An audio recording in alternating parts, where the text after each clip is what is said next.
सभी आचार्यों के द्वारा दिया गया वही का वर्गीकरण पढ़ रही थी। तो मैं मतलब सही से देख रही थी, अभी याद तो कुछ होता नहीं लेकिन जस्ट देख रही थी। तो आचार्य भाव प्रकाश के वही वर्गीकरण में मुझे कुछ चीज़ है जिसने सोचने पे मजबूर कर दिया है कि मतलब ऐसा क्यों? अच्छा, मुझे भी बताओ, मेरे को भी जानना है ऐसी क्या चीज़ है जो तुम्हें सोचने पे मजबूर कर रही है? जो वर्णन किया है वही का उन्होंने महिलाओं का अलग वर्गीकरण किया है। मतलब ऐसा भी नहीं है कि ये एक ही आचार्य है जिन्होंने ऐसा किया है, आचार्य हारित ने भी महिलाओं का अलग से वर्गीकरण किया है। लेकिन इनके वर्गीकरण का मैं एक बार श्लोक पढ़ती हूँ, क्या पता तुम्हें भी लगे वो चीज़ जो मैं सोच रही हूँ उस पर तुम्हारा भी ध्यान जाए। चलो। बालेति गीयते नारी यावत वर्षाणी षोडश है। इस लाइन का मतलब ऐसे मान लो अभी कि भाई बाला कहते हैं 16 वर्ष की नारी को, मतलब यावत मतलब तक, 16 वर्ष तक की नारी को बाला कहते हैं। ततस्तु तरुणी गया द्वा त्रिशंत वत्सर अवधि, 32 वर्ष तक की नारी को तरुणी कहते हैं। तत् ऊर्ध्वम अधिरूढ़ा स्यात् 50 वत्सरा अवधि, मतलब अधिरूढ़ा या प्रौढ़ा कहते हैं 50 वर्ष तक की। और वृद्धा तत्परतो गया सूरतो सूरतो सवर्जिता, वृद्धा तत्परतो मतलब 50 के ऊपर की नारी को वृद्धा कहते हैं, ठीक है। ऐसा फिर लिखा है सूरतो विवर्जिता, मतलब रति के लिए त्याज्य है, ऐसा वाला लिखा। श्लोक तो सुना मैंने जो तुमने बोला, लेकिन अभी मेरे दिमाग में क्लिक नहीं हुआ कि तुम कौन सी चीज़ को पॉइंट आउट करने की कोशिश कर रही हो। थोड़ा अच्छे से बताओ कॉन्टेक्स्ट वाइज, ताकि मैं समझ सकूं। बताती हूँ मैं तुम्हें पूरा कॉन्टेक्स्ट, तभी समझ आएगा, मैं मानती हूँ। जैसे देखो पुरुषों मतलब नॉर्मल जो क्लासिफिकेशन है वहाँ पे कि भाई 3 होती है अवस्था, बाल्य, मध्य और वृद्ध, ठीक है। तो बाल्य में भाई 16 साल तक का जो होता है उसको बालक बोलेंगे, बाल्य अवस्था बोलेंगे। फिर 16 से 70 तक को मध्यम अवस्था बोलेंगे और 70 से बाद को वृद्ध अवस्था बोलेंगे, ठीक है। फिर बाल अवस्था में 3 है कि मतलब 1 साल तक जो बच्चा होता है खाली दूध पीता है, 1 से 2 साल तक वो दूध भी पीता है और खाना भी खाता है, मतलब अन्न भी खाता है, तो दुग्ध अन्नाशी हो गया। फिर भाई 2 साल से लेकर 16 साल तक को अन्नाशी बोलते हैं कि उस टाइम पे वो खाली खाना ही खाता है, ऐसा करके। अभी इस पे मैं जो मेरे को है ना मैं वो बताती हूँ, ठीक है। ये सब मैं कभी और समझा सकती हूँ तुझे। देख, वृद्धावस्था का पढ़ती हूँ, ठीक है ना। वृद्धावस्था में लिखा है कि 70 साल से ऊपर की अवस्था होने पर मनुष्य में रस आदि धातु क्षीण होने लगती है, वायु की वृद्धि होती है, दिन प्रतिदिन इंद्रिय बल और शुक्र का क्षीण होना, वली फलित खालित्य, कास एवं श्वास आदि से पीड़ित होना। अभी कुछ क्लिक हुआ? कुछ कुछ भी क्लिक हुआ? मेरे को लगता है कि यार देखो वो तो जाना चाहिए। बाकी मैं अच्छे से भी एक्सप्लेन कर सकती हूँ तुझे कि मेरे को क्या क्लिक हुआ। मैं समझ रही हूँ। जहाँ तक है तुझे वृद्ध अवस्था और जो महिलाओं में जो वृद्धा वाला है उसमें कुछ ना कुछ क्लिक हुआ है, मुझे भी हो रहा है। बट फिर भी तू बता कि मतलब तू क्या सोच रही है। सही बोल रही है, मुझे हुआ इन दोनों में। मैं बताती हूँ मुझे क्या क्लिक हुआ। देख, जो वृद्धावस्था है वो 70 साल तक की, ठीक है। महिला जो स्त्रियों का वर्गीकरण उसमें वृद्धा 50 साल से ऊपर कोई बोल दिया है, समथिंग लाइक भाई मेनोपॉज के बाद की औरत का, ठीक है। अब यहाँ पर देख, वृद्धावस्था में 70 साल से ऊपर बोल रहे हैं कि शुक्र का क्षय हो रहा है, इंद्रिय बल का नाश हो रहा है, सब बोल रहे हैं, ठीक है। लेकिन स्त्रियों के केस में रति के लिए त्याज्य, मतलब इतने कड़े शब्दों में ऐसा बोल दिया कि भाई रति के लिए त्याज्य है। तो मुझे ये चीज थोड़ी ऐसी अजीब सी लग रही है कि भाई इसका क्या मतलब है। भाई 70 साल के पुरुष का भी शुक्र क्षय हो रहा है, पर वहां पे तो उन्होंने क्लियर कट नहीं बोला कि भाई रति के लिए त्याज्य है, भाई रति नहीं कर सकते हैं, ऐसा करके। मतलब ये महिला के केस में क्यों बोला गया है? चीज़ तो मुझे समझ आ गई कि तेरे दिमाग में क्लिक क्या हुआ, लेकिन फिर भी मेरे को एक बात बता, तेरे को मतलब मेन दिक्कत किस चीज़ से है कि भाई रति का विवर्जन खाली स्त्री के केस में क्यों किया, पुरुष के केस में क्यों नहीं किया, या फिर इसको क्लियर कट लिखा क्यों, मतलब पुरुष के केस में क्यों नहीं लिखा?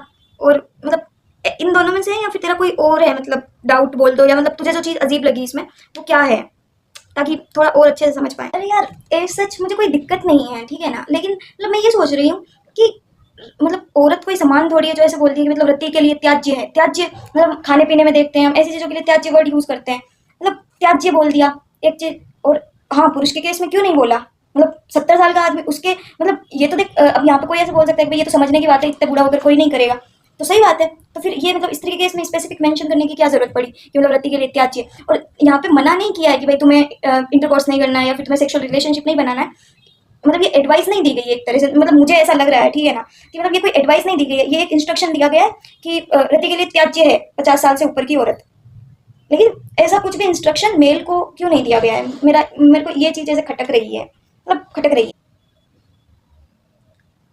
समझ आ रहा है मुझे कि मतलब तुझे क्या खटक रहा है, लेकिन इस चीज़ को ऐसे भी सोच सकती है कि मतलब ये जो किताब है ना, ये किताब कोई ऐसा नहीं है कि इसमें शाश्वत सत्य ही लिखा हो। अब ये बात है ना थोड़ी कॉन्ट्रा इंडिकेट तो कर सकती है, लेकिन मतलब मेरा इस बात को कहने का क्या मतलब है, क्योंकि अभी तू ये कह देगी कि भाई आयुर्वेद का ज्ञान है शाश्वत है। ऑब्वियसली आयुर्वेद का ज्ञान शाश्वत है, इसमें कोई भी दोहराया नहीं है। लेकिन तुम एक मतलब मैं ये मेरा पॉइंट ऑफ व्यू बताओ। देखो, आयुर्वेद एक है, उसका ज्ञान शाश्वत है, लेकिन अब यहाँ पे तो हम आचार्यों की, पर्टिकुलर आचार्यों की बात कर रहे हैं ना, उनके टाइमलाइन पे समाज की क्या परिस्थिति थी, समाज का क्या व्यवस्था थी, कैसे थे। क्योंकि देख अब जैसे वय वाला तू पढ़ रही, उसमें भी तो देख सब आचार्यों का अलग अलग बताया है। तो अभी मैं ऐसा कह रही हूँ कि हो सकता है कि भाव प्रकाश जी के टाइम का जो सामाजिक परिस्थितियाँ थी उसके हिसाब से उन्होंने ये चीज़ लिखी है। तो यहाँ पे मैं कोई आयुर्वेद को ब्लेम नहीं कर रही हूँ, या फिर ऐसा नहीं कह रही हूँ कि भाई उसमें जो लिखा हुआ है वो खराब है या कुछ भी है।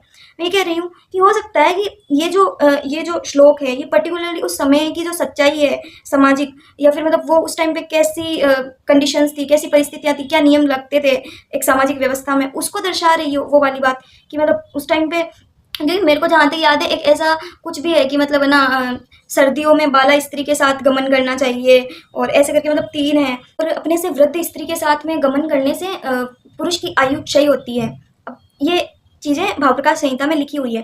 अब हम यहाँ पे इन चीज़ों पे डिबेट करने लग जाएं कि भाई ऐसा क्यों होता है क्या नहीं। अब यहाँ पे 2 तरीके हैं, या तो इस चीज़ पे रिसर्च की जाए, हम एक स्टडी करें कि मतलब ऐसा कुछ पूरा सेटअप तैयार करें, ऐसे भाई जो लोग जैसे नॉर्मली सर्वे करते हैं, रिसर्च करते हैं, वैसा वाला एक प्रॉपर रिसर्च किया जाए कि हाँ सच में ऐसा होता है क्या, कि मतलब क्या क्या चेंजेस होते हैं, ये सब चीज़ें, ठीक है। और या फिर हम इस चीज़ को उस टाइम का जो ट्रुथ है, मतलब उस टाइम की जो व्यवस्था है कि भाई उस टाइम पे ऐसा होता था, इस तरीके से समझें, तो ये हमारे लिए आसान होगा कि हम इन चीज़ों पे अपना दिमाग चलाएं कि यार ऐसा तो गलत लिखा है, इसमें तो औरत को नीचे दिखाया है, या फिर भाई ये वो ऐसा वाली चीज़। हो सकता है ये उस टाइम की सच्चाई हो। जब मैंने भी नहीं पढ़ी है उस टाइम की दूसरी, तो मान ली ये चौथी पाँचवीं, नहीं भाव प्रकाश तो अभी 17वीं 18वीं या 16वीं सदी की है किताब जहाँ तक है। सो पहले ऐसा कर सकती हो तुम कि उस टाइम का दूसरा जो होता है ना लिटरेचर वगैरह, वो सब पढ़ो, दूसरी चीज़ें सब पढ़ो, उनको सब असेंबल करो, और फिर भी तुम अगर इस निष्कर्ष पे पहुंचती हो ना कि हाँ उस टाइम पे औरतों क्या क्या कंडीशन थी, कैसे रहती थी, उसके बाद भी हमें ये कहने का कोई मतलब नहीं बनता है कि भाई उस टाइम पे औरतों को नीचा रखा जाता, ऊपर रखा जाता, क्योंकि वो समय चला गया है। हम इस किताब से जो अभी हम निकाल सकते हैं, निचोड़ सकते हैं, जो अभी रिलेवेंट है वो चीज़ें समझ सकते हैं, उसको अप्लाई कर सकते हैं। ऐसा समझ के हम इस पूरे मतलब इस चीज़ में ना उलझें कि यार इसने ऐसा क्यों लिखा है, इसने ऐसा क्यों लिखा है, इसने ऐसा क्यों लिखा है। तुम पहले मतलब देखो कि हाँ आज ये चीज़ रिलेवेंट है या नहीं है।